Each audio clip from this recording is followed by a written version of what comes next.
well, that's going to be a problem. Is this the face of God? Most of us who are familiar with the Bible know that the Bible itself forbids creating an image of God himself. It was forbidden in ancient Israel. And yet in 1975, a team of archaeologists excavating the ancient city of Kuntillet Ajrud excavated a piece of pottery containing this image and the inscription referring to Yahweh and his Asherah. This was interpreted by many at the time as being a depiction of God and his wife. So what exactly is going on with the Kuntillet Ajrud inscriptions? Who is depicted in these drawings? And what do we make of this today? The ancient city of Kuntillet Ajrud was situated on the Sinai Peninsula, south of the traditional borders of both the northern and southern kingdoms of Israel. Yet at the same time, its population appears to have consisted of northern Israelites who were operating the site very far from home. The Israelites recovered from the Kuntillet Ajrud dig site appear to date from around the mid-8th century BC, around 750 BC. For anybody who isn't familiar, this would be around the midpoint of the Israelite monarchy. The Kingdom of Israel has split in half between the northern and the southern kingdoms, and this has been the situation for several hundred years at this point. The most notable object to be recovered from this site dating back to this period is the remnants of a large pithos. A pithos was a large clay vessel used to contain dry or wet goods in the ancient world. This particular pithos, although already broken into fragments, was important because it contained not only writing but also drawings. There are several drawings on the pithos itself, but the most notable depict what appear to be two deities standing with their hands interlocked with each other. Immediately above these drawings is a blessing formula, where the one person writing to another says, "I bless you by Yahweh and by his Asherah." For anybody who doesn't know, Asherah was a Phoenician goddess who is believed to be the consort or bride of the high god of whichever pantheon was in power at that time. In ancient Phoenician texts, specifically those coming from the city of Ugarit, we find Asherah being the wife of El, who was at the time the head of the Canaanite pantheon at Ugarit. In ancient Israel, the worship of Asherah was a continuous problem that the Israelites continued to lapse into, worshiping Asherah alongside the God of Israel, Yahweh. Because this pithos seems to have a drawing of two deities, one clearly male and one clearly female, standing next to each other, immediately adjacent to a text referring to Yahweh and his Asherah, a lot of people in the early periods of the publication of this information assumed that this was a drawing of said Yahweh and his Asherah. And if that's the case, then what we have on this pithos from Kuntillet Ajrud is a depiction of God and his wife. Naturally, this discovery caused quite a stir and no small amount of controversy shortly after its publication. But as the decades crawled onwards, more and more scholars had a look at the evidence and came to a very different conclusion. Alternative theories popped up for a couple of different reasons. First of all, it seems that the hand responsible for drawing the pictures and the hand responsible for carving the inscription were two different hands. That's to say, whoever had the handwriting for producing the text was different from whoever had the drawing hand of producing the pictures. These come from two separate people. Not only that, but the two forms of inscription, the writing on the one hand and the drawings on the other hand, date from two different time periods. It seems that the images were drawn first, and then sometime later, somebody else wrote the letters and the words onto the pithos. Now that itself doesn't actually disqualify the claim that this is Yahweh and Asherah being depicted in these images. It's entirely possible that somebody came across this pithos and decided to add a blessing involving Yahweh and Asherah because he saw these figures and interpreted them as being Yahweh and Asherah. But the situation is a little bit more complicated than that. First of all, these aren't the only two drawings on this pithos. There's a lot of different drawings on the pithos itself, a lot of them involving bull imagery and other common imagery associated with deities in the ancient Near East. And so it seems like we're having too narrow of a focus, or we're just looking at these two drawings and drawing the connection with the inscription on the vessel. As to say, it's quite feasible that the reference to Yahweh and his Asherah, if it is a reference to the drawings on the vessel itself, could be a reference to any one of these images. Further complicating the matter is that in the drawing of the figures that we looked at earlier, there actually isn't two figures, there's three.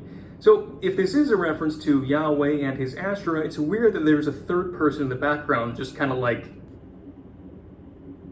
Bonus points for anybody who knows what I was holding just then. So if this is an inscription of Yahweh and his Asherah, and if this is what's being depicted here in the drawing, it's weird that we have a reference to two deities when we're actually seeing three deities. We would expect a third deity to show up at some point in the inscription.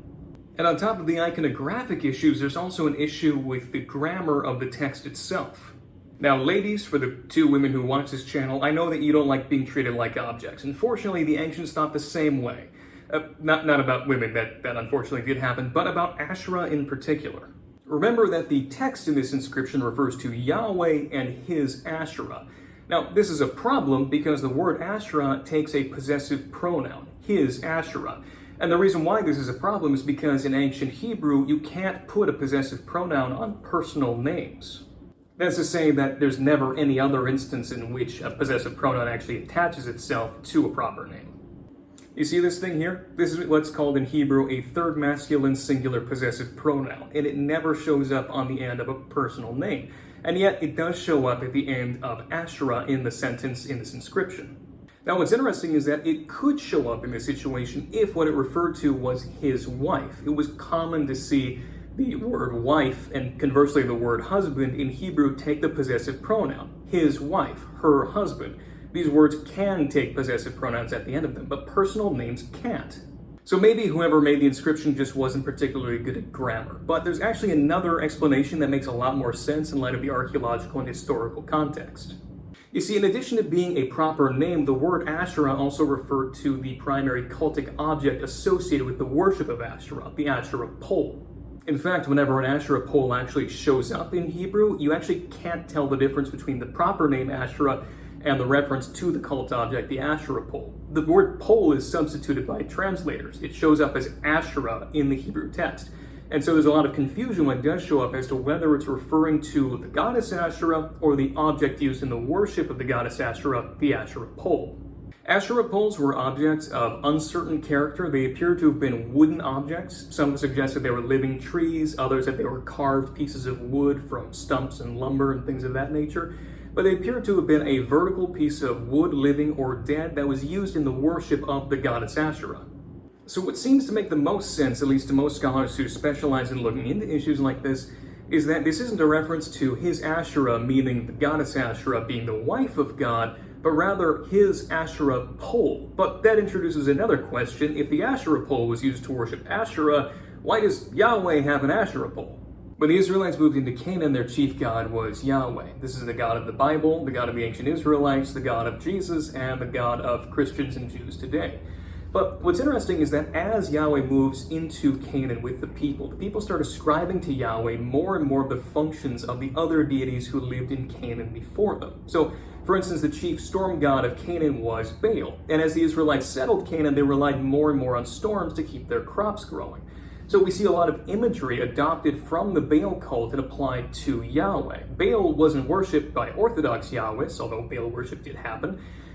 But rather Yahweh took the place of Baal. Those elements of Baal's cult were absorbed into Yahweh. Something very similar happened with the cult of El. In fact, Yahweh is called by several El names, like El Shaddai and El Elyon, multiple times in the Old Testament. Part of the reason for this is because the king of the gods in Canaanite and Phoenician lore was El. And so as a new king of the gods moves in, Yahweh became identified more and more in the position that El used to have. And so the cult of El was absorbed into the cult of Yahweh, with the elements that they didn't care for being left behind, like El being a drunkard and a womanizer. So something similar seems to be happening with the cult of Asherah. When the Israelites first moved into the land of Canaan, almost undoubtedly they encountered the cult of Asherah, worshipping at Asherah poles to invoke Asherah as the goddess of fertility. But as the Israelites relied more and more on Yahweh for all aspects of life, including fertility, which was Asherah's domain, they may have started to use Asherah poles for the worship of Yahweh himself. This would explain several situations in the biblical texts themselves that later on forbid the erecting of an Asherah pole next to an altar of Yahweh in high places. So it seems that the practice of worshiping Asherah poles, even worshiping Yahweh through them, was looked down upon by the Israelites. But it also seems like Yahweh himself absorbed the function that Asherah was providing through the Asherah poles. And so for some Israelites, worshiping Yahweh could be done through the Asherah pole itself. All this to say that Yahweh absorbed the goddess Asherah's function, and the object used to worship Asherah was taken to worship Yahweh as well. This would be disposed with in later generations as a remnant of paganism, but at an early stage, it probably represented a way of worshiping God, in particular in invoking him for fertility, which is what Asherah used to be used for. And historically, this actually lines up pretty well with what we see in the historical record. This transition probably would have taken place around 1000 BC, if not a little bit earlier. And this is around the same time, too, that the cult of Asherah, not only in Israel, but in Phoenicia, starts to get absorbed into other cults in that area as well. Starting around 1000 BC, Asherah begins to recede from the religious and historical references. She becomes absorbed with her daughter-in-law, Astarte. Astarte was originally a separate deity worshipped by the Phoenicians in ancient Canaan and Phoenicia, but around 1000 BC, Astarte and Asherah came to be merged into a single goddess. And so something of that nature seems to have happened in Israel as well, where the functions that Asherah fulfilled were absorbed into the Yahweh cult in a similar way that the functions that Asherah fulfilled in Phoenicia were absorbed into the Astarte cult. And lest you think that I'm just a crazy conservative Bible-thumping Christian trying to defend the ancientness of my faith, the position that I just laid out to you, that the Asherah cult was absorbed into the cult of Yahweh and that the Asherah pole was used in the worship of Yahweh, is also the conclusion drawn by Mark Smith, who teaches at Princeton Theological Seminary, by Theodore Lewis, who teaches at Johns Hopkins University, and if you're looking for a woman's opinion, this is also the conclusion drawn by Judith Hadley, who wrote one of the seminal books and articles on the issue itself. But returning to the matter at hand, what sense does it make for the writer of the inscription to refer to Yahweh and his Asherah in this way? Remember, the text itself reads, "I bless you by Yahweh and his Asherah." If this is referring to an Asherah pole, an object used in the worship of Yahweh, why bless somebody by that? How does that make any sense? Don't you bless somebody by deities? Well, yes and no. As it turns out, if a deity is very closely associated with a particular object, be it a specific object or a general kind of object that can be found in nature, it turns out that in the ancient world, that object could actually be invoked and even worshipped separately from the god that it represented, if you wanted to invoke that deity for a particular element that was associated with that object. The best example of this is the crown of Asher in the Neo-Assyrian period. Asher was the high god of the Assyrians. In fact, the word Assyria is ultimately derived from the word Asher. We mispronounce it a little bit. But what's interesting is that although Asher, the god of Assyria, had his own proper cult, the crown of Asher also had its own cult. This was a cultic object, presumably some sort of crown. We don't have it anymore, so we don't know exactly what it looked like. And this was an object that could receive sacrifices and worship separately from Asher himself. And yet, because this was part of Asher's divine constellation, because it was associated with Asher, all the worship was redirected towards Asher all the same. So why then worship the crown when you could just worship Asher himself? Well, the reason seems to be that by worshiping a particular object associated with a deity, you're invoking the part of the deity that that object is associated with.